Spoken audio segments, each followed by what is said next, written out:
ಕಾಲದ ಈ ಸಂದರ್ಭಕ್ಕೆ ಸರಿಯಾಗಿ ಟ್ರೆಂಡಲ್ಲಿರುವಂಥ ನಾಯಕರನ್ನು ಸಾಧಕರನ್ನು ಕರೆದು ಮಾತಾಡಿಸುವಂತಹ ಮಾತುಕತೆ ಈ ಕಾರ್ಯಕ್ರಮದ 2ನೇ ಎಪಿಸೋಡ್ನಲ್ಲಿ ಇವತ್ತು ನಮ್ಮ ಜೊತೆಗಿರುವವರು ಸುಳ್ಯದ ವಿಶ್ವಾಸಾರ್ಹ ರಾಜಕಾರಣಿ ಅನಿಸಿಕೊಂಡಿರುವಂಥ ಎನ್ ಮನ್ಮಥರವರು. ಮನ್ಮಥಣ್ಣ, ನಿಮಗೆ ಸ್ವಾಗತ.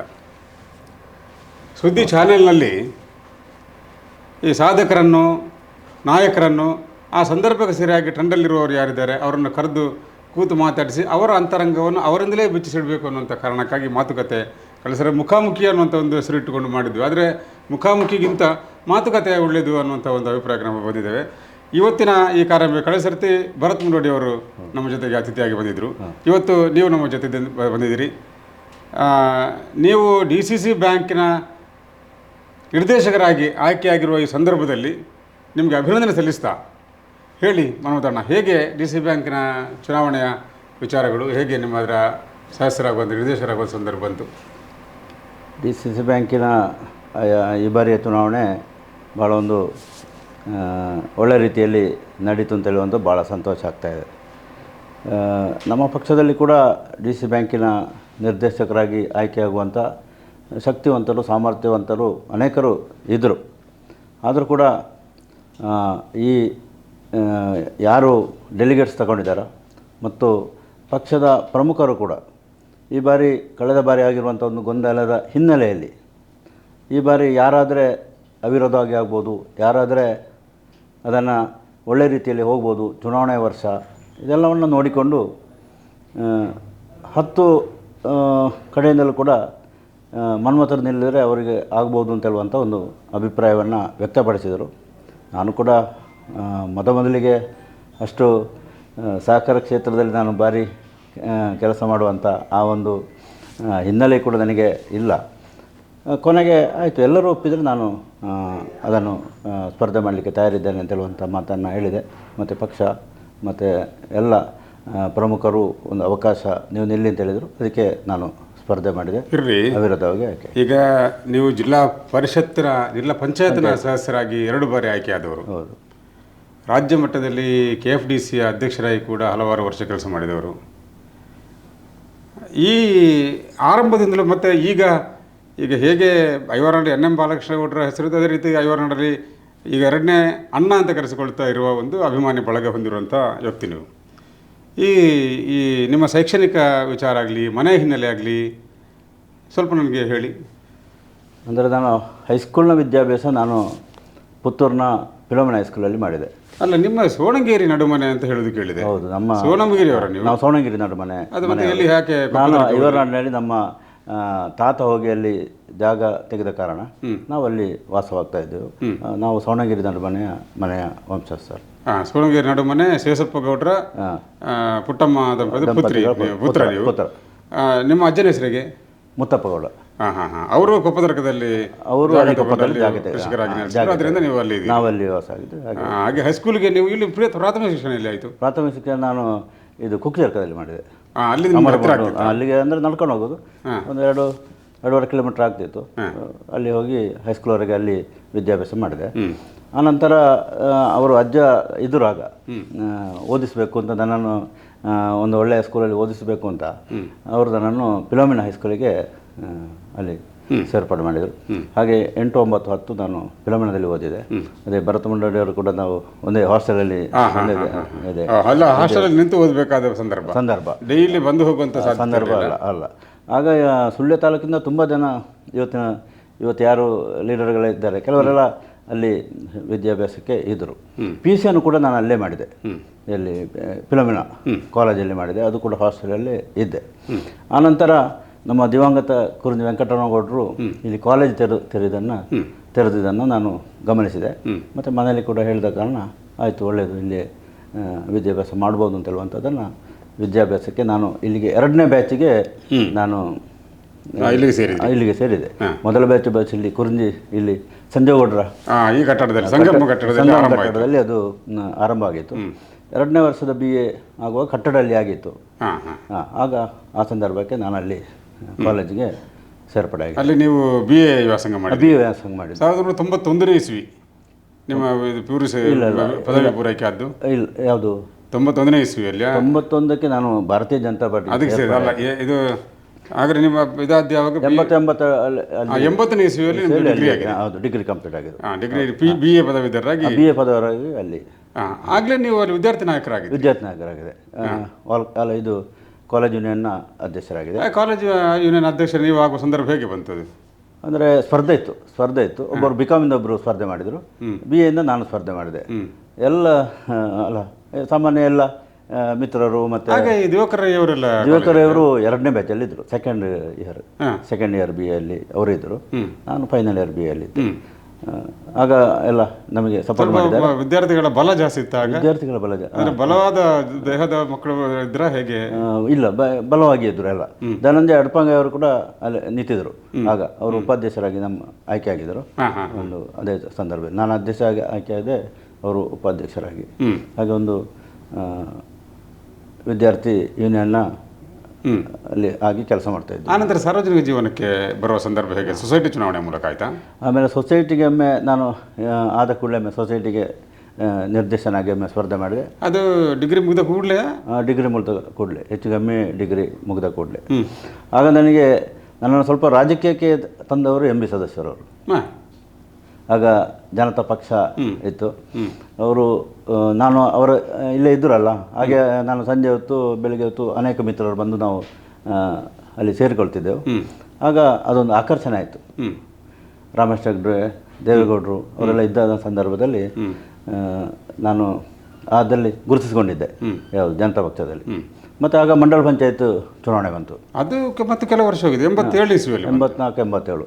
ಆಗ JC ಪ್ರೆಸಿಡೆಂಟ್ ಆಗಿದೆ. ಹೌದು. ಅದೊಂದು ಅವಕಾಶ ಸಿಕ್ಕಿತು. ಅದು ಕೂಡ ನನಗೆ ಒಳ್ಳೆಯ ಒಂದು ವ್ಯಕ್ತಿತ್ವ ನಿರ್ಮಾಣ ಸಂಸ್ಥೆ. ಆಗ ಸುಳ್ಯದ ಒಂದು ಯುವಕರ ತಂಡ ಇಲ್ಲಿ ಇತ್ತು, ಅವರಿಗೊಂದು ಸರಿಯಾದ ಒಂದು ವೇದಿಕೆ ಇರಲಿಲ್ಲ. ಆಗ JC ಸಂಸ್ಥೆ ಆ ಒಂದು ಎಲ್ಲ ನಮಗೆ ಪ್ರಯೋಜನ ಆಯಿತು. ನನಗೆ ಕೂಡ ಅದರಲ್ಲಿ ಅವಕಾಶ ಸಿಕ್ಕಿತ್ತು, ಅಧ್ಯಕ್ಷ ಆಗುವಂಥ ಕೆಲಸ ಕಾರ್ಯ. ಆನಂತರ ಸೊಸೈಟಿ ಚುನಾವಣೆ ನಿಂತ್ರಿ? ಆಮೇಲೆ ಸೊಸೈಟಿ ಚುನಾವಣೆ.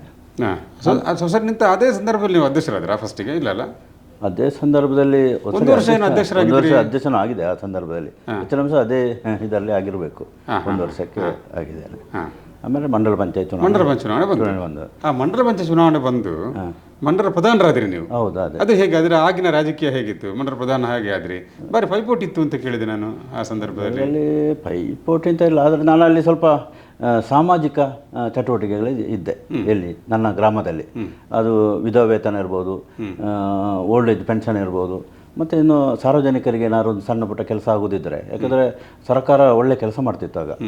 ಮಾಡುವಂಥ ಸಂದರ್ಭದಲ್ಲಿ ನಾನು ಅಲ್ಲಿ ಕೆಲಸ ಮಾಡಿಕೊಂಡಿದ್ದೆ. ರಾಮಕೃಷ್ಣ ಹೆಗಡೆ ಸರ್ಕಾರ ಇದ್ದಾರೆ. ಕೆಲಸ ಮಾಡಿಕೊಂಡಿರುವ ಜನಗಳು ಕೂಡ ನನ್ನನ್ನು ಏನೋ ಕೆಲಸ ಮಾಡುವವರ ಹಿಂದೆ ಯಾವಾಗಲೂ ನಿಲ್ತಾರೆ. ಅಲ್ಲಿ ಅದು ಅಮಾಯವ ಅಂತ ನೋಡೋದಿಲ್ಲ. ಕೆಲಸ ಯಾರು ಮಾಡ್ತಾರೆ ಅವರ ಹಿಂದೆ ಜನರು ಅಲ್ಲಿ ಸಪೋರ್ಟು, ಬೆಂಬಲ ಎಲ್ಲವೂ ಇತ್ತು. ಆಗ ಮಂಡಲ ಪಂಚಾಯತ್ ಚುನಾವಣೆ ಬಂತು. ಚುನಾವಣೆಗೆ ನಾವು ಎಲ್ಲರೂ ಅಲ್ಲಿ ಸ್ಪರ್ಧೆ ಮಾಡಿದೆವು. ಅದರಲ್ಲಿ ಆಗ ಪಕ್ಷ ಅಂತ ಆಗೇನಿಲ್ಲ, ಜನತಾದಳದಲ್ಲಿ ಎಲ್ಲರೂ BJPಯಲ್ಲಿದ್ದರೂ ಕೂಡ ನಮ್ಮೊಟ್ಟಿಗೆ ನಿಂತಿದ್ದಾರೆ. ಆಗ AT ವೆಂಕಟರಮಣ ಎಲ್ಲ BJPಯಲ್ಲಿದ್ದರು, ಕುಳ್ಳಪಾಡಿ ಚೆನ್ನಪ್ಪಗೌಡರು ಅವರು ಕೂಡ ಮಂಡಲ ಪ್ರಧಾನ ಆದರು. ಹೌದು. ನನಗೆ 1 ವರ್ಷ ಆಗುವಾಗ ಮಂಡಲ ಪ್ರಧಾನ ನಾನು ಆಗಿದ್ದೆ ಅಲ್ಲ. 1 ವರ್ಷ ಆಗುವಾಗ ನನಗೆ ಏನಾದರೂ ಕಿರಿಕಿರಿ ಆಯಿತು. ಅಲ್ಲ, ನೀವು ಈಗ ಫಸ್ಟಿಗೆ ಮಂಡಲ ಪ್ರಧಾನ ಆಗುವಾಗ ಕಾಂಪಿಟೇಷನ್ ಅಲ್ಲಿ ಇತ್ತಂತಲ್ಲ ಆ ಕಡೆ? ಅದು ಅಮರ ಮುಡ್ಡೂರು ಗ್ರಾಮ, ಆಗ ಬಾಲಕೃಷ್ಣ ರೈಯಲ್ಲಿ ಒಬ್ಬರು ಪಕ್ಷೇತರರಾಗಿ ವಿಜಯಗಳು ಅವರೊಬ್ಬರು ವಿನ್ ಆಗಿದ್ದರು. ಮತ್ತೊಬ್ಬರು ಗೋಪಾಲಕೃಷ್ಣ ಅಕ್ಕೋಜಿಪಾಲ್, ಮತ್ತೆ ಚೂಂತಾರು ಕೂಸಪ್ಪ ಹುಡ್ರು. ಅವರಿಗೇನು ಬೆಂಬಲ ಇರಲಿಲ್ಲ, ಕಾಂಗ್ರೆಸ್ಸಿಗೆ ಅಂತ ಏನು ಬೆಂಬಲ ಇರಲಿಲ್ಲ. 2-3 ಜನ ಅಷ್ಟೇ ಇದ್ದದ್ದು. ಮತ್ತು ನಮ್ಮೊಳಗೆ ಇತ್ತು. ನಾನು ಕಾಂಪಿಟೇಷನ್ ಆಯ್ತಾ? ಇಲ್ಲ, ಅವರು ಅದರಲ್ಲಿ ಏನಿಲ್ಲ. ಅವರು ಆಗ ಚುನಾವಣೆ ಅದರಲ್ಲಿ ಏನಿಟ್ಟಿಲ್ಲ, ನಮಗೆ ಪೂರ್ತಿ ಬೆಂಬಲ ಕೊಟ್ಟರು. ಮತ್ತು ನಾನು 1 ವರ್ಷದಲ್ಲಿ ಅದು ನನಗೇನು ಅದು ಸರಿ ಅಂತ ಆಗಲಿಲ್ಲ. ಏನು ಪಾರ್ಟಿಯನ್ನು ಬಿಡಲಿಕ್ಕೆ ಹೇಳಿದಲ್ಲ, ಮತ್ತು ಯಾರು ಇವರು ಏನು ಬೇಕು, ನನಗೆ ಅದು ಒಮ್ಮೆ ಬೇಡ ಅಂತ ಆಯಿತು. ಅಲ್ಲಿ ಒಂದು ಅಂದರೆ ಅಲ್ಲಿ ಆಗ ನೀವು ಕಾರ್ಯದರ್ಶಿ ಆಗಿ ಮಧುಕರ್ ರಾಯರೊಟ್ಟಿಗೆ ನಿಮ್ಗೆ ತಕರಾರು ಬಂತು ಅಂತ ಹೇಳಿದ್ರು. ಅದಾಮೇಲೆ ಆ ವಿಷಯಕ್ಕೆ ಸಂಬಂಧ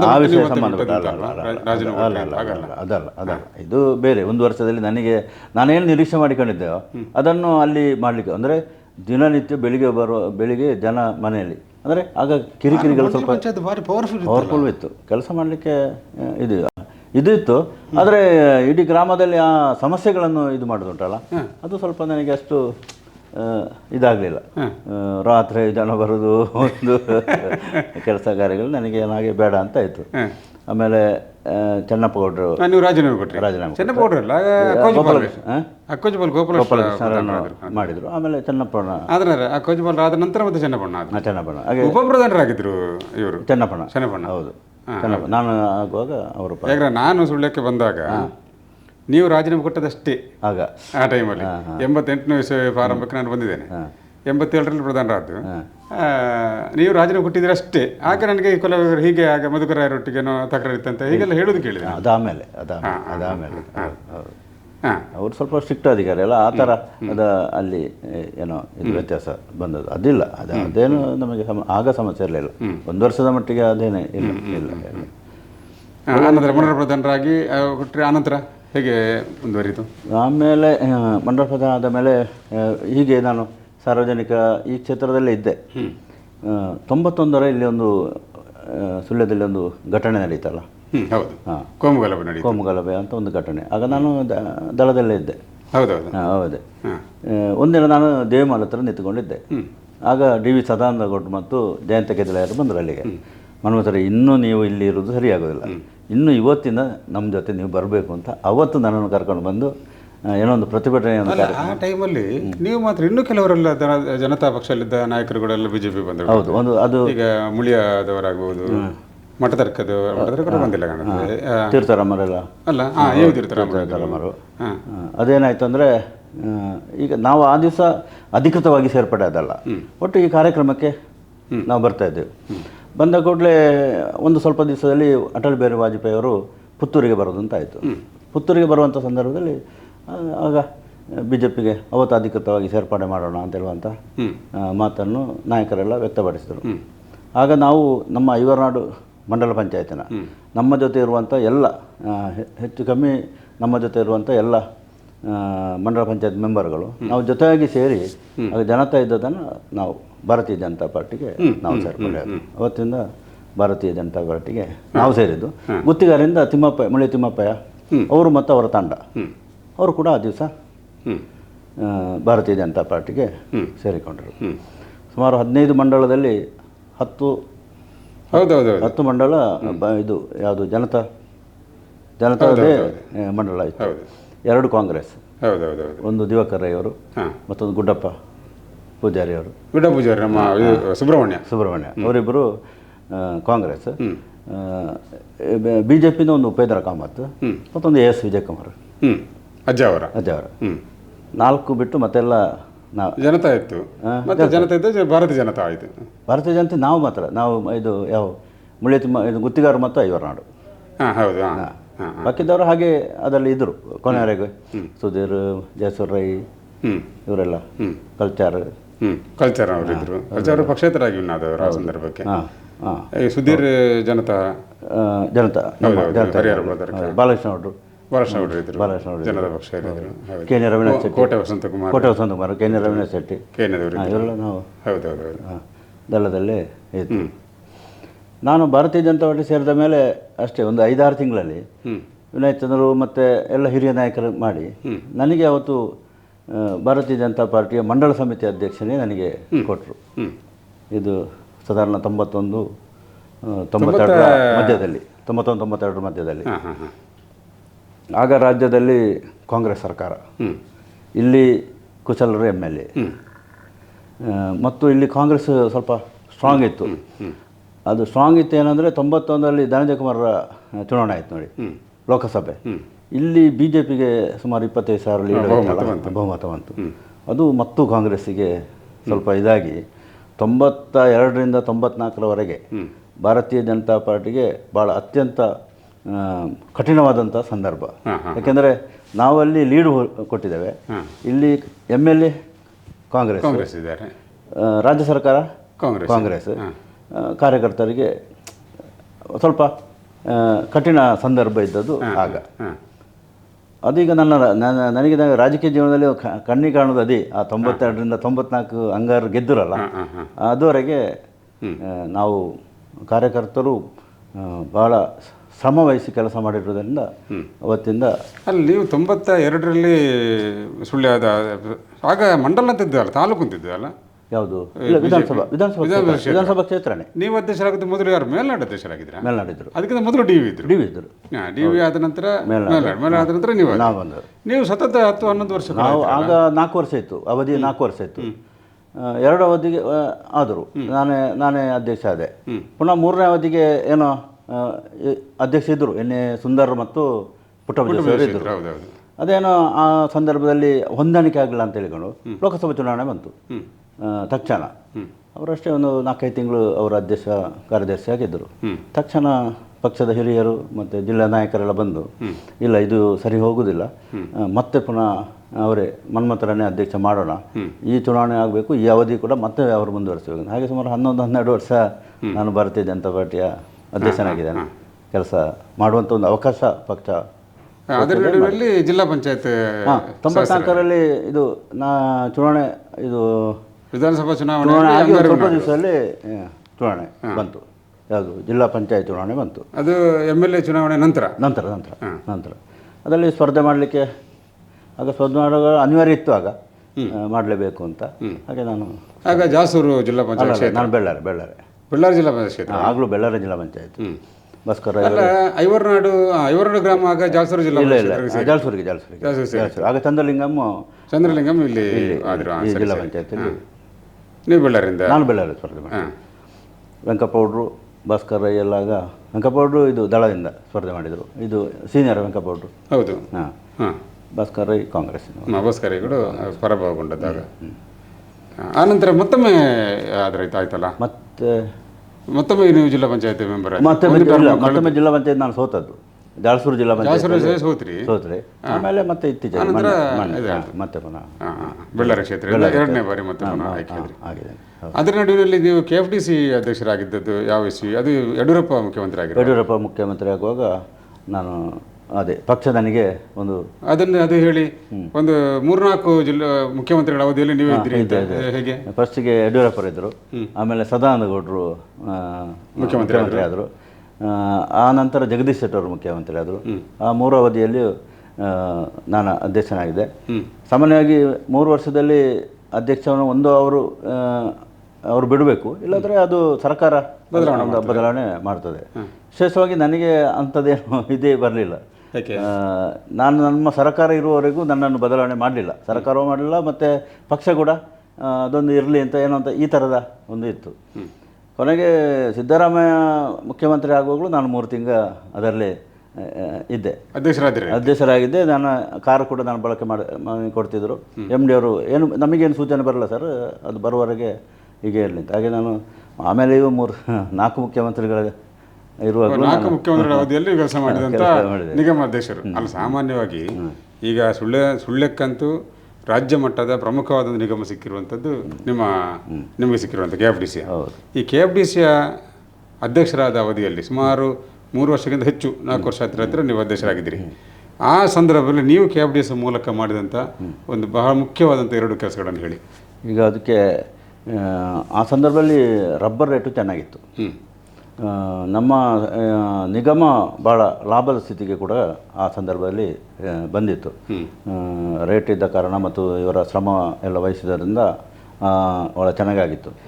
ಒಂದು ರಬ್ಬರ್ ಫ್ಯಾಕ್ಟ್ರಿ ಮಾಡಬೇಕು ಅಂತ ಮೊದಲು ಹೊರಟವನೇ ನಾನು.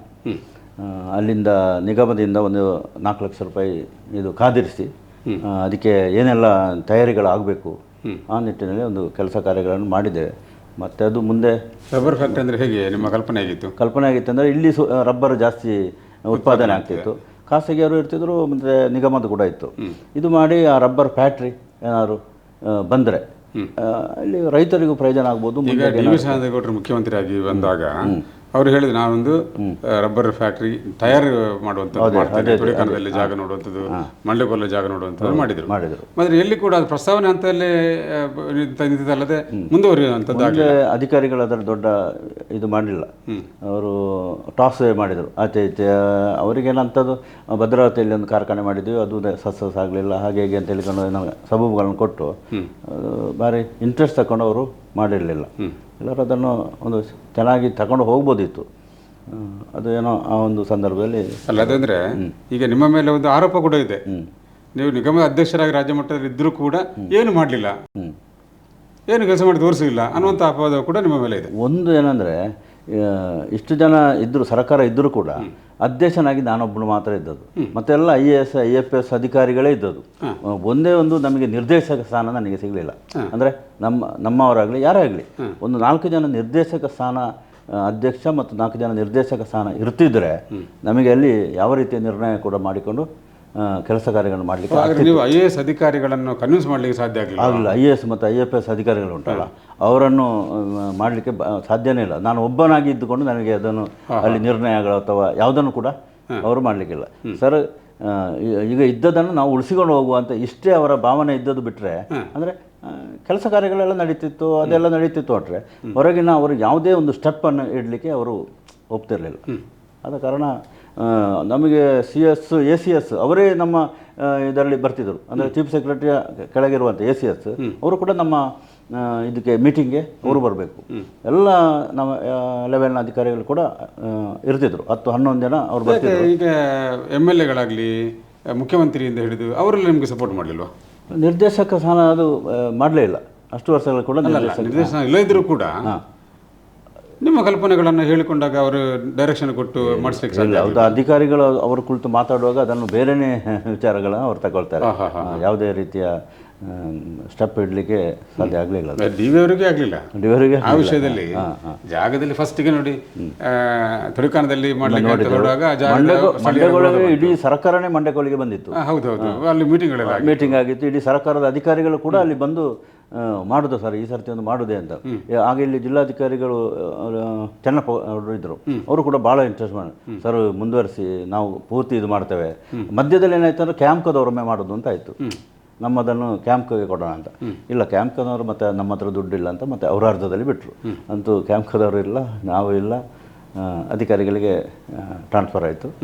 ಮತ್ತು ಅದು ಅಲ್ಲಿಗೆ ಈಗ ಆನಂತರ ಈಗ ನೀವು ಜಿಲ್ಲಾ ಪಂಚಾಯತ್ 2ನೇ ಬಾರಿ ಸದಸ್ಯರಾಗಿದ್ದಾಗ ನಮ್ಮ ಮೊಗಪ್ಪೆ ಕೆರೆಯ ಒಂದು ಹೂಳೆತ್ತುವ ಕೆಲಸಕ್ಕೆ ಹೇಳಿದ್ರಿ, ಊರವರೆಲ್ಲ ಸಹಕಾರ ತಗೊಂಡ್ರಿ, ಅದು ಯಾವ ಹಂತದಲ್ಲುಂಟು?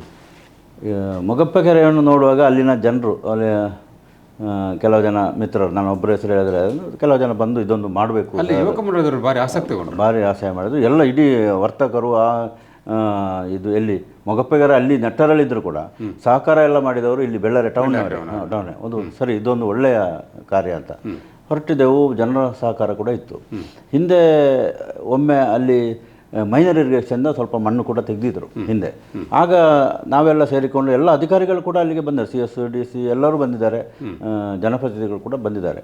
ಆಗ ಅವರೆಂತ ಹೇಳೋದು, ಸರ್ ಮಣ್ಣು ತೆಗೆದು ಇಲ್ಲಿ ಹಾಕೋದು ಬೇಡ, ಎಲ್ಲಿ ಕೆರೆಯ ಸುತ್ತಮುತ್ತ ಎಲ್ಲಿಯೂ ಹಾಕೋದು ಬೇಡ, ಯಾಕಂದರೆ ಮಳೆಗಾಲದಲ್ಲಿ ಅದಕ್ಕೆ ಬರ್ತದೆ ಅಂತ ಹೇಳಿದ್ರು. ಅದು ನಮಗೂ ಕೂಡ ಅದು ಸರಿ ಅಂತ ಅನಿಸ್ತು. ಏನು ಮಾಡಿದ್ರು, ಮಣ್ಣು ಹಾಕಲಿಕ್ಕೆ ಜಾಗ ಇಲ್ಲ. 3-4 ಕಿಲೋಮೀಟ್ರ್ ಈ ಇದರಲ್ಲಿ ಟಿಪ್ಪರಲ್ಲಿ ಮಣ್ಣು ತಗೊಂಡು ಹೋಗಬೇಕು.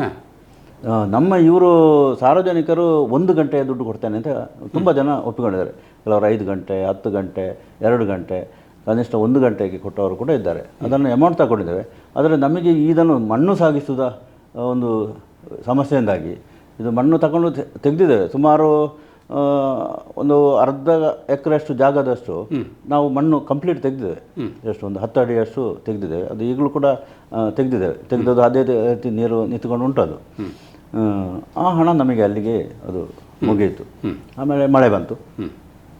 ಮುಂದೆ ಸರ್ಕಾರ ಏನಾದ್ರು ಕೊಡ್ಬೋದು ಅಂತ ಹೇಳುವಂಥ ಯೋಚನೆ ಮಾಡಿದೆವು.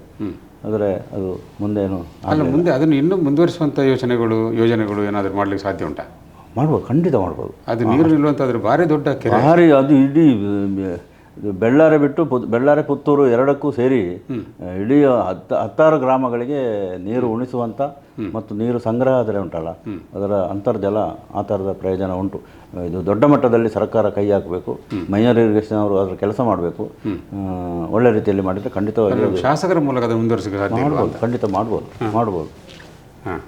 ಅದರಲ್ಲಿ ಒಟ್ಟು ಇಚ್ಛಾಶಕ್ತಿ ಬೇಕು. ಅದೀಗ ಅದನ್ನು ಮುಟ್ಟಬೇಕಿದ್ರೆ ಸುಮ್ಮನೆ ಹೂಳೆತ್ತುವ ಕೆಲಸ ಅಂತ ಮಾಡಿದರೆ ಅದು ಖಂಡಿತ ಆಗೋದಿಲ್ಲ. ಹೂಳೆತ್ತುವುದು ಮುಖ್ಯನೇ ಅಲ್ಲ. ಹೂಳೆತ್ತಿ ಆಮೇಲೆ ಅದನ್ನು ಈಗ ಬೋಗನ ಕೆರೆ ಮಾಡಿದಾರಲ್ಲ, ಆ ಥರ ಮಾಡಿ ಇಟ್ಟರೆ ಅದರ ಇಡೀ ಕೆರೆ ಅಷ್ಟು ಸ್ವಲ್ಪ ಒತ್ತುವರಿ ಎಲ್ಲ ಆದರೆ ಒತ್ತುವರಿಯವರು ಕೂಡ ನೀವು ಕೆಲಸ ಆರಂಭ ಮಾಡಿದರೆ ನಾವು ಇದನ್ನು ಬಿಟ್ಟು ಕೊಡ್ತೇವೆ ಅಂತ ಕೂಡ ಮಾತನ್ನು ಹೇಳಿದ್ದಾರೆ ಅವರು. ಈಗಿರುವ ಕೆಲಸ ಮಾಡಿ ಈ ಒತ್ತುವರಿ ಆದ ಜಾಗೆಯನ್ನು ಕೂಡ ನಾವು ಬಿಟ್ಟು ಕೊಡ್ತೇವೆ, ಕೆರೆ ಒಂದು ಇರಬೇಕು ಅಂತ ಹೇಳುವಂಥ ಒಂದು ಆಸೆ ಆ ಊರಿನವರಿಗೆ ಇದೆ. ಅನಂತರದ ಈಗ ಬಹಳ ಮುಖ್ಯವಾಗಿ ಚರ್ಚೆ ಆದ್ದು ಕಳೆದ ಸರ್ತಿ 5 ವರ್ಷಗಳ ಹಿಂದೆ DCC ಬ್ಯಾಂಕ್ ಚುನಾವಣೆ ಬಂತು. ಆ DCC ಬ್ಯಾಂಕ್ ಚುನಾವಣೆಯಲ್ಲಿ ನಿಮ್ಮ ಪಕ್ಷದ ಅಭ್ಯರ್ಥಿ ಸೋತು ಕಾಂಗ್ರೆಸ್ ಅಭ್ಯರ್ಥಿ ಗೆಲ್ಲಬೇಕಾಯಿತು. ಅದು ಆ ನಂತರದ ಎಷ್ಟೋ ಪ್ರಕರಣಗಳು ನಡೀತು. ಈಗ ನಿಜವಾಗಿ ಅವತ್ತು ಯಾಕೆ ಸೋಲಬೇಕಾಯಿತು? ಸೋಲು ನಮಗೆ ಚುನಾವಣೆ ಕೌಂಟಿಂಗ್ ಮಾಡುವವರೆಗೂ ನಾವು ಗೆಲ್ತೇವೆ ಅಂತೇಳಿ ನನ್ನ ಮನಸ್ಸಲ್ಲಿತ್ತು. ಯಾಕಂದರೆ ನಿಮ್ಮ ಪಕ್ಷದಿಂದ 17 ಓಟ್ಗಳು, ನಿಮ್ಮ ಎದುರಾಳಿ ಕಾಂಗ್ರೆಸ್ ಪಕ್ಷದಿಂದ 6 ಇದ್ದದ್ದು. 6 ಇದ್ದವರಿಗೆ 13 ಬಂತು, 17 ಇದ್ದವರಿಗೆ 10 ಬಂತು. ಹೌದು. ಸಾಮಾನ್ಯವಾಗಿ BJPಯಿಂದ ಕ್ರಾಸ್ ಆಗೋದಿಲ್ಲ ಅನ್ನೋಂಥ ನಂಬಿಕೆ. ಆದರೆ ಅದರಲ್ಲಿ ಭಾರಿ ಚಂದ ರೀತಿಯಲ್ಲಿ 7 ಜನ ಕ್ರಾಸ್ ಔಟ್ ಮಾಡಿದರು. ನಾವು ಹಿಂದಿನದೆಲ್ಲ ನಮಗೇನು ಭಾರಿ ಡೌಟ್ ಏನೂ ಇರಲಿಲ್ಲ. ಆದರೆ ನಾನು ಒಂದು ಮಾತು ಹೇಳಿದೆ, ನಾವೆಲ್ಲರೂ ಒಂದು ವ್ಯಾನಲ್ಲಿ ಜೊತೆಯಲ್ಲಿ ಹೋಗುವ ಓಟ್ ಹಾಕಲಿಕ್ಕೆ ಅಂತ ಹಿಂದೆ ನಾನು ಹೇಳಿದ್ದೆ. ಅಲ್ಲಲ್ಲ, ಅಭ್ಯರ್ಥಿ ಆಯ್ಕೆಯಲ್ಲೇ ಮನಸ್ಸು ಏನೋ ಇದಾಗಿದೆ, ಅಭ್ಯರ್ಥಿ ಆಯ್ಕೆಯಲ್ಲಿ ಬೇರೆ ಬೇರೆ ಅಭಿಪ್ರಾಯಗಳು ಬಂದಿತ್ತು. ಹೌದು, ಅದು ಬೇಡ ಇದು ಬೇಡ ಅಂತೆಲ್ಲ ಆಯಿತು.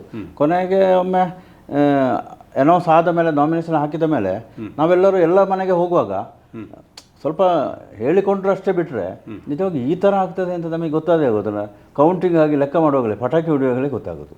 ನಾವು ನಮ್ಮದು ಗೆದ್ದಿರ್ಬೋದು ಅಂತೇಳಿ ನಾವು ಅಲ್ಲಿಗೆ DC ಬ್ಯಾಂಕಿಗೆ ಬಳಿ ಹೋಗುವಾಗ ನೋಡುವಾಗ ನಮಗೆ 10 ಮತ ಅಂತ ಹೇಳುವಾಗ ಗೊತ್ತಾಗೋದು. ಅದುವರೆಗೂ ನಮಗೆ ಗೊತ್ತೇ ಆಗಲ್ಲ ಈ ಥರ ಇಷ್ಟು ದೊಡ್ಡ ಬದಲಾವಣೆ ಆಗ್ಬೋದು, ಯಾವ ಕೋಪ ಇರ್ಬೋದು, ಯಾವ ಕಾರಣಕ್ಕೆ ಅಂತೇಳುವಂತೂ ನಮಗೆ ಅರ್ಥ ಆಗಲ್ಲ. ಅಲ್ಲಿಂದ ಮತ್ತೆ ಅದು ಆ ಬೆಳವಣಿಗೆ ಆನಂತರ ಕಂಟಿನ್ಯೂ ಆಯಿತು. ಒಂದು ಹಂತಕ್ಕೆ ಮೇಲೆ ಏರ್ತಾ ಹೋಗಿ ಪಕ್ಷದಲ್ಲೇ ಒಂದು ರೀತಿಯ ಭಿನ್ನಮತ ವಾತಾವರಣ ಸಂಪೂರ್ಣ 4 ವರ್ಷ ಕೂಡ ಇರುವ ಹಾಗೆ ಆಯಿತು. ಹೌದು. ಆ ನಂತರ ಮತ್ತು ಆ ಸಂದರ್ಭದಲ್ಲಿ ತೆಗೆದುಕೊಂಡ ಕೆಲವು ತೀರ್ಮಾನಗಳು, ಅದು ನಿಜವಾಗಿ ಯಾವ ತೀರ್ಮಾನ ತಗೊಂಡಿದ್ರೆ ಸರಿ ಆಗ್ತಿತ್ತು ನೋಡಿ. ನನಗೆ ಪುತ್ತೂರಲ್ಲಿ ಕೂಡ ಪಕ್ಷದಿಂದ ಅಧಿಕೃತ ಒಬ್ಬರು ಇದ್ದರು, ಪಕ್ಷದವರೇ ಇನ್ನೊಬ್ಬರು ಇದ್ದರು. ಅಧಿಕೃತವರು ಸೋತರು, ಪಕ್ಷದ ಇನ್ನೊಬ್ಬರು ಗೆದ್ದರು.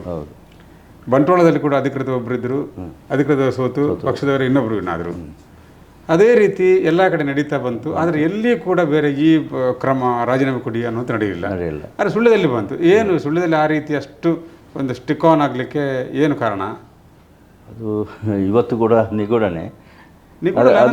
ಒಟ್ಟಿಗೆ ಮುಂದುವರೆದಿದ್ರಿ. ಹೌದು.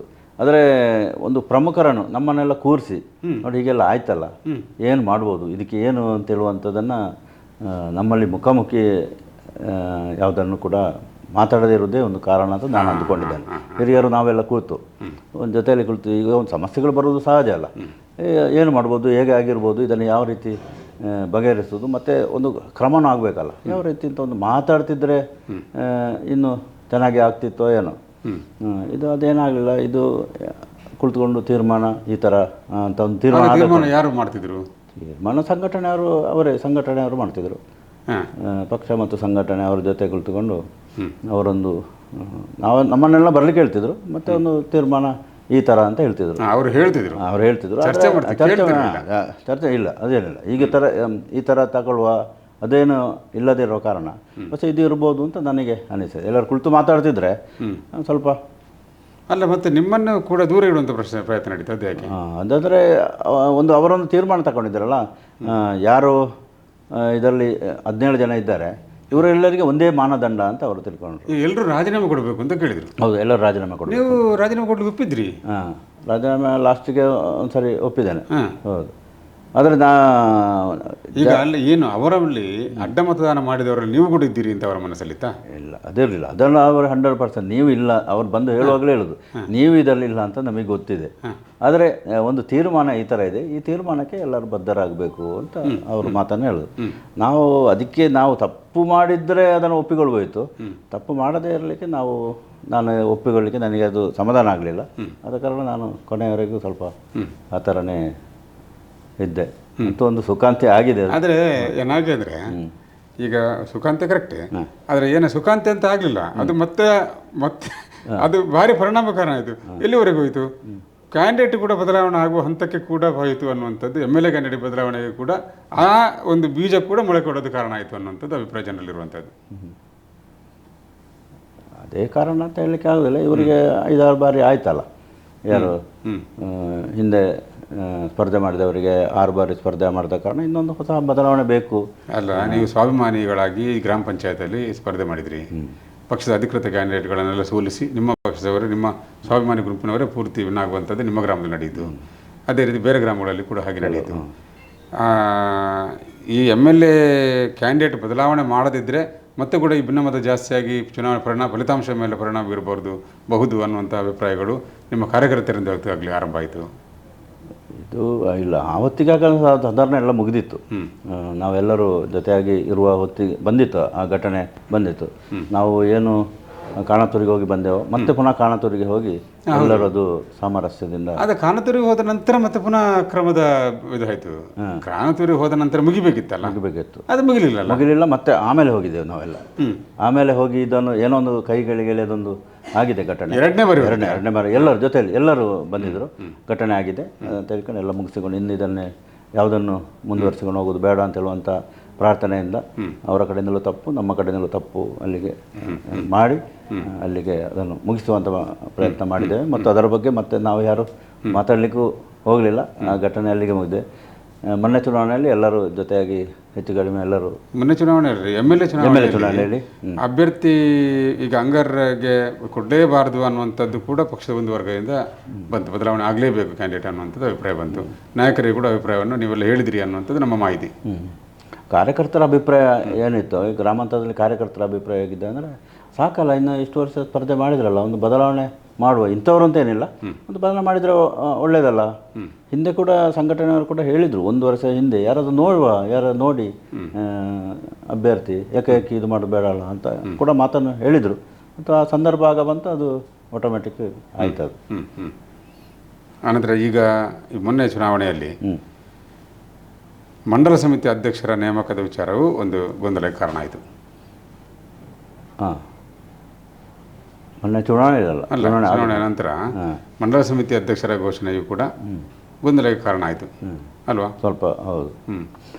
ಮಂಡಲದ ಹಿಂದಿನ ಅಧ್ಯಕ್ಷರು ಮತ್ತೊಂದು ಟೀಮು ಜೊತೆಯಲ್ಲಿ ಕುಳಿತುಕೊಂಡು ಹಿಂದೆ ಕೂಡ ಅದೇ ರೀತಿ ತೀರ್ಮಾನ ಮಾಡ್ತಿದ್ದು. ಈ ಬಾರಿ ಅದನ್ನು ಆ ಒಂದು ಟೀಮು ಕುಳಿತಿರುವುದನ್ನು ಕೂಡ ಏನು ಅಭಿಪ್ರಾಯ ಅಂತ ಒಂದು ಯೋಚನೆ ಮಾಡಿದೆ. ಏನೋ ಒಂದು ಬೇರೆ ಇಂದ ಅಧ್ಯಕ್ಷ ಈ ಥರ ಮಾಡಬೇಕು ಅಂತ ಹೇಳುವಂಥ ಹಿನ್ನೆಲೆಯಲ್ಲಿ ಕಾರ್ಯಕರ್ತರು ಮತ್ತು ಸ್ವಲ್ಪ ಪ್ರಮುಖರೆಲ್ಲ ಕುಳಿತು ಯೋಚನೆ ಮಾಡುವಾಗ ಒಂದು ಸರಿ ಅದು ಆಯಿತು. ಮತ್ತು ಅದನ್ನು ಮತ್ತೆ ಪುನಃ ಬಂದು ಒಂದು ಸರಿ ಘೋಷಣೆ ಆದಮೇಲೆ ಮತ್ತೆ ಇನ್ನು ಏನು ಮಾಡುವಾಗೆ ಇಲ್ಲ ಅಂತ ಹೇಳುವಂಥ ಒಂದು ಹಿನ್ನೆಲೆಯಲ್ಲಿ ಎಲ್ಲರೂ ನಾವು ಮತ್ತೊಮ್ಮೆ ಜೊತೆಯಾಗಿ ಕುಳಿತುಕೊಂಡು ಕೆಲಸ ಮಾಡಬೇಕು ಅಂತ ಹೇಳುವಂಥ, ಮುಂದೆ ಲೋಕಸಭೆ ಚುನಾವಣೆ ಬರ್ತದೆ, ಜಿಲ್ಲಾ ಪಂಚಾಯತ್, ತಾಲೂಕು ಪಂಚಾಯತ್ ಬರ್ತದೆ, ಎಲ್ಲ ಜೊತೆಯಾಗಿ ಹೋಗೋಣ ಅಂತ ಹೇಳುವಂಥ ಒಂದು ಯೋಚನೆ ಹಿರಿಯರ ಕಡೆಯಿಂದ ಮತ್ತು ಪಕ್ಷದ. ಇದು ಈ DCC ಬ್ಯಾಂಕಿಗೆ ಯಾರನ್ನು ಹಿಡಿದು ಕ್ಯಾಂಡಿಡೇಟ್ ಮಾಡಬೇಕು ಅನ್ನೋ ವಿಚಾರವನ್ನು ಕೂಡ ಮೊದಲಾಗಿ ಚಿಂತನೆ ಮಾಡಿ ಆ ರೀತಿ ನೇಮಕ ಆದ್ದ? ಇಲ್ಲ, ಅಂಥದ್ದೇನೋ ಆಗಿರೋ ಸಾಧ್ಯತೆ ಇಲ್ಲ ಅಂತ ನನಗೆ ಅನ್ನಿಸ್ತದೆ. ನನಗೇನಂಥದ್ದು ಗೊತ್ತಾಗಲಿಲ್ಲ. ಮೊನ್ನೆ ಚುನಾವಣೆಯಲ್ಲಿ ಕೂಡ, ನಿಮ್ಮ DCC ಬ್ಯಾಂಕ್ ಚುನಾವಣೆಯಲ್ಲಿ ಕೂಡ ಕ್ಯಾಂಡಿಡೇಟ್, ಒಮ್ಮತದ ಕ್ಯಾಂಡಿಡೇಟ್ ಫಸ್ಟ್ ಬಾರಿ ಚರ್ಚೆ ಆಯಿತು. ಬೇರೆ ಕ್ಯಾಂಡಿಡೇಟ್ಗಳು ಇದ್ದರು, ಚರ್ಚೆ ಆಯಿತು. ಆನಂತರ ನಿಮ್ಮ ಘೋಷಣೆ ಆಯಿತು, ಜಿಲ್ಲಾ ಮಟ್ಟದಿಂದ ಘೋಷಣೆ ಆಯಿತು. ಜಿಲ್ಲಾ ಅಂದರೆ ಇದು ಜಿಲ್ಲೆಯಲ್ಲಿ ಏನೋ ಒಂದು ಇದಾಯಿತು. ಸುಳ್ಯ ಪುತ್ತೂರಿಗೆ ಸಹಕಾರ ಭಾರತಿ ಕಡೆಯಿಂದ ಒಂದು ಅಭ್ಯರ್ಥಿ ಮಾಡೋದು, ಮತ್ತು ಭಾರತೀಯ ಜನತಾ ಪಾರ್ಟಿ ಮತ್ತು ರಾಜೇಂದ್ರ ಕುಮಾರ್ ಅವರ ಟೀಮಿಗೆ ಹೀಗೆ ಅಂತ ಹೇಳುವಂಥದ್ದು ಒಂದು ಅವರು ಅಲ್ಲಿ ಯೋಚನೆ ಮಾಡಿ ತೀರ್ಮಾನ ಮಾಡಿಕೊಂಡದ್ದು. ಆ ತೀರ್ಮಾನದಂತೆ ಇಲ್ಲಿ ಏನು ಮಾಡೋದು ಅಂತ ಒಂದು ಯೋಚನೆ ಮಾಡಿ ಸ್ವಲ್ಪ ಲೇಟಾಗಿ ಆದ ಕಾರಣ ನಾವು ಇಲ್ಲಿ ಪೆರುವಾಜೆಯಲ್ಲಿ ಒಂದು ಸಭೆ ಕರೆದಿದ್ದೆವು. ಎಲ್ಲ ಅವತ್ತು ಬಂದಿದ್ದರು, ಸುಮಾರು 10-12 ಜನ ಡೆಲಿಗೇಟ್ಸ್ಗಳೇ ಬಂದಿದ್ದರು. ಬಂದು ಅಲ್ಲಿ ತೀರ್ಮಾನ ಎಲ್ಲ ಹೇಳಿದರು. ಏನು ಡೆಲಿಗೇಟ್ಸನ್ನು ತೀರ್ಮಾನ ಹೇಳಿದಾರೋ, ಅವರ ಅಭಿಪ್ರಾಯವನ್ನು ಹೇಳಿದಾರೋ ಅದೇ ಅಭಿಪ್ರಾಯವನ್ನು ಅವರು ಮಂಡಲ ಸಮಿತಿಯವರು ಘೋಷಣೆ ಮಾಡಿದರು. ಅಲ್ಲಿ ಒಮ್ಮೆ ನಿಮಗೆ ಕೂಡ ಅಲ್ಲಿ ಅಭ್ಯರ್ಥಿ ಬೇರೆ ಹೆಸರು ಬಂದಾಗ ನೀವು ಬೇಜಾರಾಗಿ ಸ್ವಲ್ಪ ಹೊರಗೆ ಬರಲಿಕ್ಕೆ ಬಂದ್ರಿ ಅಂತ ಒಂದು ಹಾಗೆ ಮಾಹಿತಿ ಸಿಕ್ಕಿದೆ? ಇಲ್ಲ ಮಧ್ಯಾಹ್ನಕ್ಕೆ ಮೊದಲು ಮಧ್ಯಾಹ್ನ ನಂತರ ಮತ್ತೆ ಪುನಃ ಇಲ್ಲ ಅಂಥದ್ದೇನು ಘಟನೆ ನಡೆದಿಲ್ಲ. ಇಲ್ಲ ಅಲ್ಲಿ ಸಹಕಾರ ಬರೆದು ತಾಲೂಕು ಅಧ್ಯಕ್ಷರನ್ನು ಕ್ಯಾಂಡಿಡೇಟ್ ಮಾಡಬೇಕು ಅಂತ ಪ್ರಸ್ತಾಪ ಅಂತಲ್ಲ? ಇಲ್ಲ ಅಂಥದ್ದು ಅಲ್ಲ, ಸಹಕಾರ ಭಾರತೀಯ ಕಡೆಯಿಂದ ಒಂದು ಟಿಕೆಟ್ ಅಂತ ಅವರು ಹೇಳಿರುವಂತ ಅಷ್ಟೇ. ಮತ್ತು ಅಭಿಪ್ರಾಯ ತಗೊಳ್ಬೇಕಲ್ಲ, ಈಗ ಡೆಲಿಗೇಟ್ಸ್ಗಳ ಅಭಿಪ್ರಾಯ ತಗೊಳ್ಬೇಕಲ್ಲ. ಕಳ್ಸತ್ತಿನೂ ಹಾಗೆ ಡೆಲಿಗೇಟ್ಸ್ಗಳ ಅಭಿಪ್ರಾಯನೇ ಸ್ವಲ್ಪ.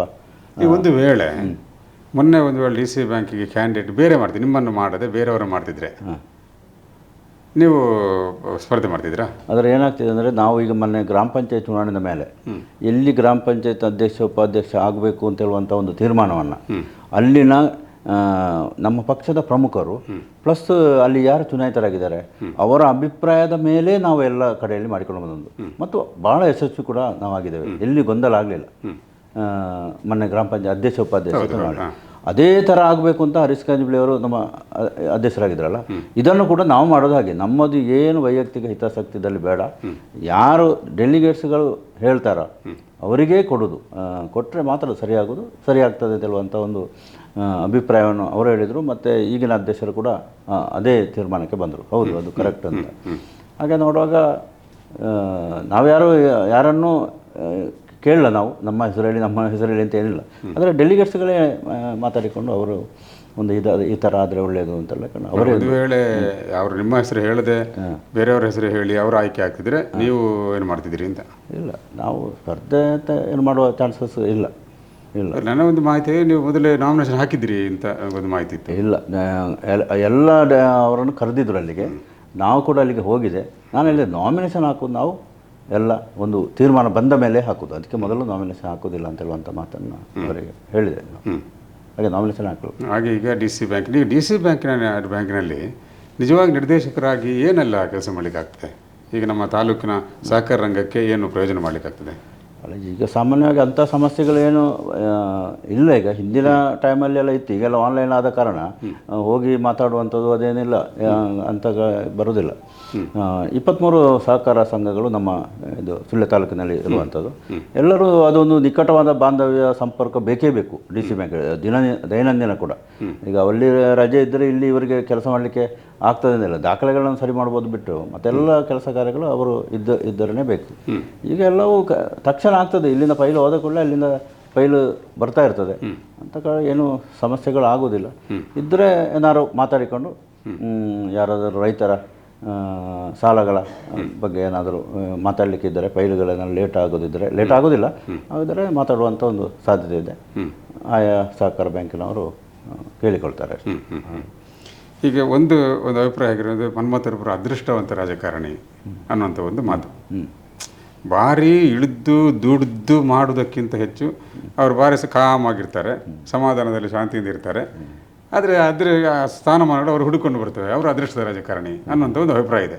ಹೌದು, ನೀವು ಅದೃಷ್ಟ ರಾಜಕಾರಣಿ. ಅಂದರೆ ನಾನು ಪಕ್ಷದ ಕಾರ್ಯಕರ್ತರ ಜೊತೆ ನಾನು ಕಾರ್ಯಕರ್ತನಾಗೇ ಇರ್ತೇನೆ. ಹಾಗೆ ಪಕ್ಷದ ಕಾರ್ಯಕರ್ತರಂದರೆ ನನಗೂ ಭಾಳ ಖುಷಿ, ಅವರಿಗೂ ಹಾಗೆ. ಎಲ್ಲಿದ್ದರೂ ಕೂಡ ಕಾರ್ಯಕರ್ತರು ಬಂದು ಒಂದು ಮಾತಾಡೋದು ಉಂಟಲ್ಲ, ಅದು ನನ್ನ ಪುಣ್ಯ ಅಂತಲೇ ನಾನು ಭಾವಿಸಬೇಕು. ಆ ರೀತಿಯಲ್ಲಿ ನಾವು ಚಟುವಳಿ ಇದ್ದ ಕಾರಣ ಅದೇ ನಾವು ಯಾವಾಗಲೂ ಸ್ಲೋ ಅಂತೇಳಿ 30ರಲ್ಲಿ ಹೋಗೋದಿಲ್ಲ, ಫಾಸ್ಟದಲ್ಲಿ 90ರಲ್ಲಿ ಹೋಗೋದಿಲ್ಲ, 60ರಲ್ಲಿ. ನನ್ನ ಡ್ರೈವಿಂಗಲ್ಲಿ ಹಾಗೆ, ನನ್ನ ಜೀವನದಲ್ಲಿ ಹಾಗೆ ಒಂದೇ ಥರ ಸ್ಪೀಡಲ್ಲಿ ಹೋಗೋದೇ ನನಗೊಂದು ಅಲ್ಲ. ನನಗೆ ಯಾಕೆಂದರೆ ಈಗ ಹಿಂದೆ ಐವರಾಡು ಗ್ರಾಮದಲ್ಲಿ ಒಮ್ಮೆ ಎನ್ ಎಂ ಬಾಲಕೃಷ್ಣ ಅವರ ಟೈಮಲ್ಲಿ ಚುನಾವಣಾ ಬಹಿಷ್ಕಾರಕ್ಕೆ ಅವರು ಕರೆ ಕೊಟ್ಟಾಗ ಇಡೀ ಗ್ರಾಮದಲ್ಲಿ ಒಬ್ಬರನ್ನು ಹೊರತುಪಡಿಸಿ ಮತ್ತು ಯಾರು ಮತ ಚಲಾಯಿಸಿಲ್ಲ ಅಂತೆ. ಈಗ ಅದೇ ರೀತಿಯ ಒಂದು ವಾತಾವರಣ ಅವರು ಅಂದರೆ ಅಷ್ಟು ಊರಿಗೆ ಉಪಕಾರ, ದಾನ ಧರ್ಮ, ಅವರು ಇದ್ದರೆ ಸಂಪೂರ್ಣ ಕಳ್ಕೊಳ್ಳುವ ರೀತಿಯ ದಾನ ಧರ್ಮ ಅವರು ಮಾಡ್ತಾಯಿದ್ರು ಅಂತ ಹೇಳ್ತಾರೆ.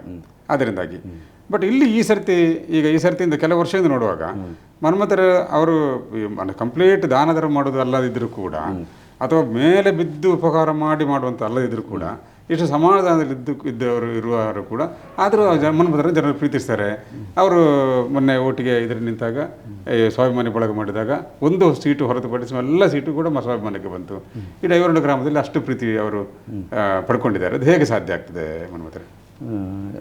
ಏನೋ ನನ್ನ ವಿದ್ಯಾರ್ಥಿ ಜೀವನದ ನಂತರ ನಾನು ನಡ್ಕೊಳ್ಳುವಂಥ ರೀತಿಯೇ ಇರ್ಬೋದು ಅಂತ ನಾನು ಅಂದುಕೊಂಡಿದ್ದೇನೆ.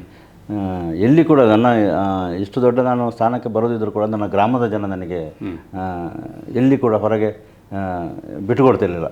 ಅಂದರೆ ಅವರು ಒಳ್ಳೆಯ ಜನ, ನಮ್ಮ ಊರಿನವರು, ಪ್ರಾಮಾಣಿಕರು ಅಂತ ಹೇಳುವಂಥ ಒಂದು ಮಾತನ್ನು. ನಿಮಗೆ ಕೋಪ ಬರೋದು ಇಲ್ವಾ? ಕೋಪ ತುಂಬ ಸ್ವಲ್ಪ ಕಡಿಮೆ. ಒಮ್ಮೊಮ್ಮೆ ಬರ್ತದೆ? ಇಲ್ಲ, ಹಿಂದೆ ಬರ್ತಿತ್ತೆ. ಅಲ್ಲ, ಒಂದ್ಸರ್ತಿ ಚುನಾವಣೆ ಟೈಮಲ್ಲಿ ಒಂದ್ಸರ್ತಿ ನಿಮಗೆ ಮತ್ತು ದಿನೇಶ್ ಮಾಡ್ತಿರೋರಿಗೆ ಒಂದು ಹೊಡೆದಾಟ ಆದ ಘಟನೆ ನನಗೆ. ದೇರಾಜೆ ಅಲ್ಲ, ಬೂತಲ್ಲಿ ಸ್ವಲ್ಪ ಆನಂತರ ಇತ್ತೀಚೆಗೆ ಅವನು ನಿಮ್ಮ ಪಕ್ಷದ ಖರ್ಚು ಮೀಟಿಂಗಲ್ಲಿ ಏನಾದ್ರು ಸ್ವಲ್ಪ ಒಮ್ಮೆ ರಾಶಿ ಆಯ್ತಾ? ಇಲ್ಲ ಹಾಗೆ ಭಾರಿ ಅಪರೂಪಕ್ಕೆ ಒಪ್ಪರೋದು ಬಂದರೆ ಮತ್ತೆ ಭಾರಿ ಜೋರು ಇರ್ತಾರೆ ಅಂತ ಕೂಡ ಕೆಲವರು ಅಭಿಪ್ರಾಯ. ಹೌದಾ? ಇಲ್ಲ, ಆ ಥರ ಇಲ್ಲ, ಏನಿಲ್ಲ.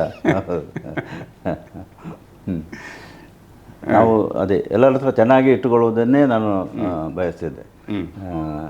ಯಾರಾದರೂ ಒಳ್ಳೆ ನಮಗೆ ಬೇಕಾದವರು ಅಂದರೆ ಗೌರವ, ನಾನು ಗೌರವ ಕೊಟ್ಟರೆ ಅವರು ನನಗೆ ಖಂಡಿತ ಗೌರವ ಕೊಡ್ತಾರೆ.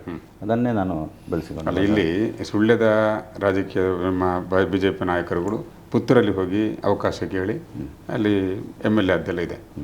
ಈಗ ಈ ಸರ್ತಿ ಕೂಡ ಹರೀಶ್ ಕಂಜಿಪಿಳ್ಳಿ ಅವರ ಹೆಸರು ಪುತ್ತೂರಿಗೆ ಕೂಡ ಇದೆ ಅನ್ನುವಂಥದ್ದು ಮಾತಿತ್ತು. ನೀವು ಪ್ರಯತ್ನ ಮಾಡಲಿಲ್ವಾ? ಇಲ್ಲ, ನಾವು ಇಲ್ಲ ಪುತ್ತೂರಿಗೆ. ನಾವೀಗ ನಮ್ಮ ಕಾರ್ಯಕ್ಷೇತ್ರ ಸುಳ್ಯ ಆದ ಕಾರಣ ಸುಳ್ಯದ ಜನರ ಹತ್ರ ಮಾತ್ರ ನಾವು ಪುತ್ತೂರಿಗೆ ಹೋಗಿ ಅಂಥದ್ದೇನೋ ಪ್ರಯತ್ನಗಳು. ಸುಳ್ಯ ಒಂದು ವೇಳೆ ಜನರಲ್ ಆದರೆ ಅದು ಕಾರ್ಯಕರ್ತರಿಗೆ ಬಿಟ್ಟದ್ದು. ಅದು ಒಂದು ಟೈಮ್ ಇತ್ತು ಆಗ. ಇವಾಗ ಮತ್ತೆ ಈಗ ನಿಮಗೆ ಪ್ರಾಯ ಎಷ್ಟಾಯಿತು? ಪ್ರಾಯ 65, 66. ನಿಮ್ಗೆ 57ನೇ ಇಸ್ವಿ. ಹಾಂ, 57. ಈಗ ಅಷ್ಟು ಉತ್ಸಾಹ ಇಲ್ಲ ಅಂತೇಳಿ ಅದೇ ಈಗ ಯುವಕರೆಲ್ಲ ಬರ್ತಾ ಇದ್ದಾರಲ್ಲ, ಹಾಗೆ ಹೌದು, ಹಾಗೆ ಕಾಣ್ತಾ ಉಂಟು ಈಗ. ನೋಡುವಾಗ ನೀವು ಯುವಕರೇ ಆಗಿದ್ದೀರಿ. ನಿಮಗೆ ಏನಾದರೂ 60 ದಾಟಿದೆ ಅಂತ ಅನಿಸೋದಿಲ್ಲ? ಅನಿಸೋದು. ಹಾಂ, ಹೌದು. ಅದೇ ಕೆಲಸ ಕಾರ್ಯಗಳನ್ನು ಈಗಲೂ ಕೂಡ ನಾನು ಓಡಾಡ್ತೇನೆ. ಅದೆಲ್ಲ ಈಗ ನಾಡ್ದೀಗ ಈ ಆಯಿತು, ಈಗ ಲೋಕಸಭಾ ಚುನಾವಣೆ ಕಳೆದ ನಂತರ ಸ್ವಲ್ಪ ಸಮಯದಲ್ಲಿ ಜಿಲ್ಲಾ ಪಂಚಾಯತ್, ತಾಲೂಕು ಪಂಚಾಯತ್ ಪುನಃ ಚುನಾವಣೆ ಬರ್ತದೆ. ಆಗ ಮತ್ತೆ ನೀವು ಸ್ಪರ್ಧೆ ಮಾಡ್ತೀರಿ? ಇಲ್ಲ, ಸ್ಪರ್ಧೆ ಮಾಡಲ್ಲ. ಮಾಡೋದಿಲ್ಲ. ಸ್ಪರ್ಧೆ ಮಾಡೋದಿಲ್ಲ. ನಿರ್ಧಾರವೇ? ಅಭ್ಯರ್ಥಿಗಳನ್ನು ಗೆಲ್ಲಿಸ್ತೇವೆ ಅಷ್ಟೇ. ಹಾಗೆ ಹಾಗೆ ನೀವು ಸ್ಪರ್ಧೆ ಮಾಡೋದಿಲ್ಲ ಅಂತ ಹೇಳ್ತಾರೆ? ಇಲ್ಲ. ಹಾಂ. ಈಗ ನಿಮ್ಮ ಸಾಂಸಾರಿಕ ವಿವರ ಹೇಳಿ. ಹೇಗೆ ನೀವು ಮಡಿಕೇರಿ ಕಡೆಯಿಂದ? ಚಿಕ್ಕಮಗಳೂರು. ಅಶ್ವಿನಿ ಅಂತ ನನ್ನ ಹೆಂಡತಿ ಹೆಸರು. 2 ಮಕ್ಕಳು. ಮಕರಂದ್ ಅಂತ ಮಗ, ಇಂಜಿನಿಯರ್ ಆಗಿದ್ದಾನೆ. ಇಂಜಿನಿಯರ್, ಕೆಲಸ ಮಾಡ್ತಾನೆ, ಬೆಂಗಳೂರಲ್ಲಿ ವರ್ಕ್ ಮಾಡ್ತಾ ಇದ್ದಾನೆ. ಒಂದು UK ಕಂಪನಿಯಲ್ಲಿ ಬೆಂಗಳೂರಲ್ಲಿ 1-1.5 ವರ್ಷದಿಂದ ಅದರಲ್ಲಿ ಕೆಲಸ ಮಾಡ್ತಾ ಇದ್ದಾನೆ. ಮಗಳು ಈ ವರ್ಷಕ್ಕೆ ಇಲ್ಲಿ ಆಯುರ್ವೇದಿಕ್ ಕಾಲೇಜ್ ಮುಗೀತವಳಿದು. ಈಗ ಇಂಟರ್ನ್ಶಿಪ್ ಮಾಡ್ತಾ ಇದ್ದಾಳೆ ಡಾಕ್ಟರ್ ಆಗಿ. 6 ತಿಂಗಳಾಯಿತು. ನಿಮ್ಮ ಅಣ್ಣ ತಮ್ಮಂದಿರು? ತಮ್ಮ ಇದ್ದಾನೆ. ನಾವೀಗ ಜಾಯಿಂಟ್. ದೇವಿಪ್ರಸಾದ್ ಒಂದೇ ಮನೆಯಲ್ಲಿ ಇದ್ದೇವೆ ಈಗ. ಅವನಿಗೆ ಮದುವೆ ಆಗಿದೆ. ಅಮ್ಮ ಇದ್ದಾರೆ. ಜೊತೆಯಲ್ಲೇ ಇದ್ದೇವೆ ಮನೆಯಲ್ಲಿ. ಹೇಗೆ ರಾಜಕೀಯವಾಗಿ ಈಗ ನಿಜವಾಗಿ ನಾವು ಕಡೆ ಸರ್ತಿ ಈ ಲಂಚ ಭ್ರಷ್ಟಾಚಾರದ ವಿರುದ್ಧದ ಒಂದು ಅಭಿಯಾನವನ್ನು ಈಗ ಕೂಡ ಜಾರಿಯಲ್ಲಿದ್ದೇವೆ. ಒಂದು 2.5 ವರ್ಷದಿಂದ ಮಾಡ್ತಿದ್ದೇವೆ. ಈ ಲಂಚ ಯಾರು ಕೊಟ್ಟು ಕೆಲಸ ಮಾಡಿಸಿಕೊಂಡ್ರು ಕೂಡ ಕೆಲಸ ತಗೊಳ್ಬೇಕು, ಅದು ಕೊಡುವಂಥದ್ದು ತಪ್ಪು ಅಂತ ಹೇಳಲಿಕ್ಕೆ ಆಗೋದಿಲ್ಲ, ಅನಿವಾರ್ಯವಾಗಿ ಕೊಡುವಂಥದ್ದು. ಈಗ ತಗೊಳ್ಳೋರು ನಿಜವಾಗಿ ತಗೊಳ್ಬಾರ್ದು, ಸರ್ಕಾರಿ ಕಚೇರಿಗಳು ಲಂಚ ತಗೊಳ್ಬಾರ್ದು. ಈಗ ಯಾರಾದರೂ ಲಂಚ ಕೊಟ್ಟು ಕೆಲಸ ಮಾಡಿಸಿಕೊಂಡು ನಂತರ ಅವ್ರಿಗೆ ಹಿಂಸೆ ಆಗಿದ್ರೆ ಅವರು ಬಂದು ನಿಮ್ಮ ಹತ್ರ ಹೇಳಿದ್ರೆ, ನಾನು ಹೀಗೆ ಲಂಚ ತಗೊಂಡು ನನಗೆ ಭಾರಿ ಹಿಂಸೆ ಮಾಡಿ ಹೀಗೆ ಮಾಡಿದ್ರು ಅಂತ ಹೇಳಿದರೆ ನೀವು ಅವರಿಂದ ಲಂಚ ವಾಪಸ್ ತೆಗೆಸಿಕೊಡ್ಲಿಕ್ಕೆ ಏನಾದರೂ ಪ್ರಯತ್ನ ಮಾಡ್ತೀರಾ? ಈಗ ಪುತ್ತೂರಲ್ಲಿ ಅಲ್ಲಿ MLA ಈಗ ಮಾಡ್ತಿದ್ದಾರೆ, ಅಂಥದ್ದನ್ನು ನೀವು ಮಾಡಲಿಕ್ಕೆ ಸಾಧ್ಯ ಆಗ್ತದಾ? ಖಂಡಿತವಾಗಿಯೂ ಮಾಡ್ಬೋದು. ಎಲ್ಲರ ಸಹಕಾರ ಇದ್ದರೆ ಮಾಡ್ಬೋದು ಅಂತ ನನಗೆ ಅನ್ನಿಸ್ತಾ. ಅದರಲ್ಲೂ ನನಗೆ ಒಮ್ಮೊಮ್ಮೆ ಕಾಣೋದೇ ಅಂತ, ನಾವು ಭ್ರಷ್ಟಾಚಾರ ಅದು ಈಗ ಮಾಡಿದರೂ ಕೂಡ ಭ್ರಷ್ಟಾಚಾರ ಮಾಡುವವರ ಜೊತೆಯಲ್ಲಿ ಇದ್ದುಕೊಂಡೇ ನಾವು ಪರಿವರ್ತನೆ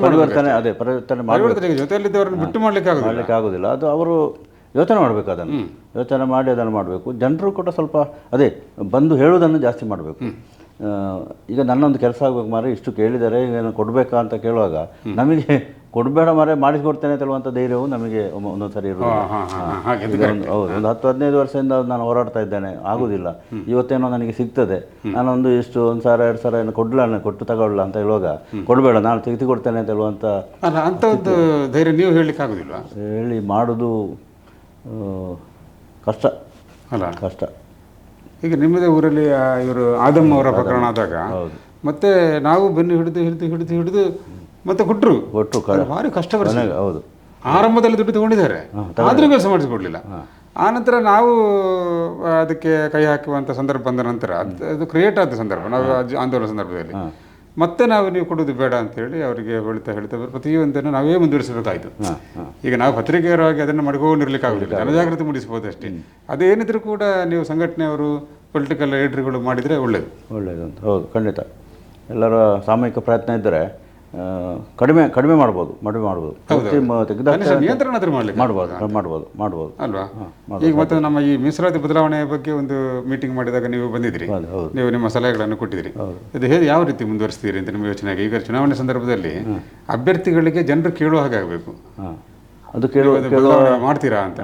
ಈಗ ನೀವು ನಿಮ್ಮ ಪಕ್ಷದ ಅಭ್ಯರ್ಥಿಗಳಿಗೆ ಇದನ್ನು ಮನವರಿಕೆ ಮಾಡೋ ಪ್ರಯತ್ನ ಮಾಡ್ತೀರಾ? ಮಾಡ್ಬೋದು, ಖಂಡಿತ ಮಾಡ್ಬೋದು. ಇದುವರೆಗೆ ಮಾಡಲ್ಲ.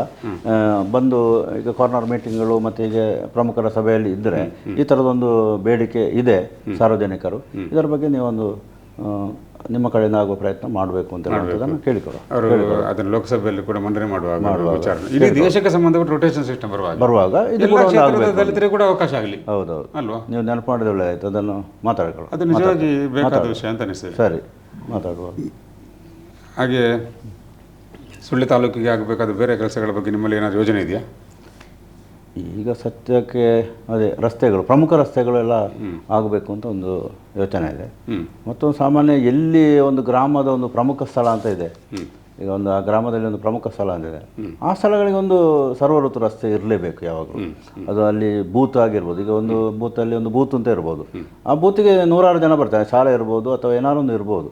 ಆ ರಸ್ತೆಗಳೆಲ್ಲ ಮೊದಲ ಹಂತದಲ್ಲಿ ಆಗಬೇಕು, ಮತ್ತು ಉಳಿದ ಕಡೆ ರಸ್ತೆಗಳು ನಡಿಬೇಕು. ಇದೊಂದು ಆಗಬೇಕು ಅಂತ ನಮ್ಮ ಯೋಚನೆ ಇದೆ. ಕುಡಿಯೋ ನೀರಿಗೆ ಸಂಬಂಧಪಟ್ಟು ಈಗ ಜಲಜೀವನ ಯೋಜನೆ ಈಗ ಬರ್ತಾ ಇದೆ ಅಷ್ಟೇ, ಅದರ ಸಾಧಕ ಬಾಧಕ ಎಲ್ಲ ನೋಡಿಕೊಂಡು ಎಲ್ಲಿ ಉಳ್ಕೊಂಡಿದೆ ಅದನ್ನು ಕೂಡ ಆಗಬೇಕು. ವೆಂಟರ್ ಡ್ಯಾಮ್ಗಳು ಸ್ವಲ್ಪ ಜಾಸ್ತಿ ಬಂದರೆ ಒಳ್ಳೆಯದು. ನಮಗೂ ಅದರ ಅನುಭವ ಇದೆ, ಯಾಕಂದರೆ ವೆಂಟರ್ ಡ್ಯಾಮ್ಗಳು ಹಾಕಿದರೆ ಎಷ್ಟೇ ಬೋರ್ಗಳು ತೆಗೆದರೂ ಕೂಡ ಅದರಲ್ಲಿ ನೀರು ಕಡಿಮೆ ಆಗ್ತಾಯಿಲ್ಲ. ಯಾಕಂದರೆ ಒಂದು 3 ತಿಂಗಳು ಹೆಚ್ಚಿಗೆ ಆ ವೆಂಟರ್ ಡ್ಯಾಮಲ್ಲಿ ನೀರು ನಿಂತರೆ ಸಾಕು, ಅಂತರ್ಜಲ ವೃದ್ಧಿ ಆಗ್ತದೆ. ಖಂಡಿತ ಆಗ್ತದೆ. ಮತ್ತೆ ಒಂದು 2 ತಿಂಗಳನ್ನೆಲ್ಲ ಈಗ ನೀವು ಪುಳಿಕೊಕ್ಕು ಕಡೆಗೆ ನಿಮಗಿಂತ ಮೊದಲು ಜಿಲ್ಲಾ ಪಂಚಾಯತ್ ಸದಸ್ಯರಾಗಿದ್ದರು ನಮ್ಮ ಆಶಕ, ಹೌದು, ಆ ಟೈಮಲ್ಲಿ ಅಲ್ಲಿ ಮಾಡಿದರು, ಇದು ಮಾಡಿದಿದೆ, ಏನು ಬಾವಿಗಳನ್ನು ಮಾಡಿಸಿದೆ. ಹೌದು, ಬಟ್ ನೀರಿನ ಅಲ್ಲಿ ಪ್ರಮಾಣ ಕಡಿಮೆ, ಮತ್ತು ಭಾರಿ ಆವಿ ಆಗುವಂಥ ಇಂಗಿ ಹೋಗುವಂಥ ಪರಿಸ್ಥಿತಿ ಆಗಿದೆ. ನೀರು ಸಿಗ್ತಾ ಇಲ್ಲ. ಅದು ಹೊಳೆ ಬದಿಯಲ್ಲಿ ಆದರೂ ಕೂಡ ನೀರಿಲ್ಲ. ಹೊಳೆಯಲ್ಲೂ ನೀರಿಲ್ಲ, ಇಲ್ಲಿ ನೀರಿಲ್ಲ. ಈಗ ನಾವು ನಮ್ಮ ಸುಳ್ಯದಲ್ಲಿ ಈಗ ವೆಂಟರ್ ಡ್ಯಾಮ್ ಆಗಿದೆ, ವೆಂಟರ್ ಡ್ಯಾಮ್ ಆದ್ರಿಂದ ಅದರಲ್ಲಿ ನೀರಿದೆ, ಕೆಳಗಡೆಗೆ ನೀರಿಲ್ಲ. ಆದರೆ ಕೆಳಗಡೆ ನೀರಲ್ಲಿ ಈಗ ಕೆಲವರು ರೈತರು ಬದಿಯಲ್ಲಿ ಅದರ ಬದಿಯಲ್ಲಿ ಇರೋರು ಹೇಳ್ತಾರೆ ಹೊಯ್ಗೆಯನ್ನು ತೆಗೆದ್ರೆ ನೀರು ಸಿಗ್ತದೆ. ಈಗ ಆ ಪರಿಸ್ಥಿತಿ ಇದೆ, ಸ್ವಲ್ಪ ಅಡಿಯಲ್ಲಿ ನೀರು ಪ್ರವಹಿಸುವ ಹಾಗೆ, ಅಂತರ್ಜಲ ಮಟ್ಟ ಸಿಗುವ ಹಾಗೆ ಇದೆ ಅಂತ ಹೇಳ್ತಾರೆ. ಅದು ಈಗ ಈ ಏಪ್ರಿಲ್ ಮತ್ತು ಮೇ ಟೈಮಲ್ಲಿ ಕಂಪ್ಲೀಟ್ ಬತ್ತಿ ಹೋಗ್ಬೋದು. ಈಗ ನಾವು ಈಗ ಬೋರ್ವೆಲ್ಲೆಲ್ಲ ಬಂದ ಮೇಲೆ, ಸರ್ಕಾರದ ಮತ್ತು ಸಾಮಾನ್ಯವಾಗಿ ಬೋರು ಕುಡಿಯೋ ನೀರು ಬಂದ ಮೇಲೆ ನಮ್ಮ ಜಿಲ್ಲೆಯಲ್ಲಿ ಜೂನ್ ತಿಂಗಳಿಂದ ನಿಮಗೆ ಒಂದು ಆಗಸ್ಟ್ವರೆಗೆ ನೀರು ಬೋರಿಂದ ಉಪಯೋಗ ಮಾಡಬೇಕು ಅಂತಲೇ ಇಲ್ಲ. ಮೇಲ್ಮಟ್ಟದಲ್ಲಿ ನೀರಿದೆ ಅಲ್ಲ, ಅದನ್ನು ತೆಗೆದುಕೊಳ್ಳುವಂಥ ಕೆಲಸ ಮಾಡಿದರೆ ಒಳ್ಳೆಯದು ಅಂತ ನನಗೆ.